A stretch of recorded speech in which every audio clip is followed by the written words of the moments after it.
Hey guys, welcome back to my channel. Today I will be opening a Lego Disney edition of Ariel's Seaside Castle, and with this perfect start, it should be 1, 2, 3, easy breezy. Let's get started.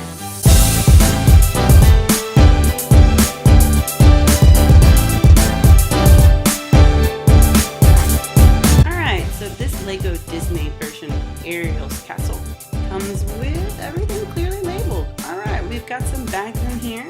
Little boat. We've got bag number 1, so we'll start with this one, and then we have bag number 2, so not too complicated.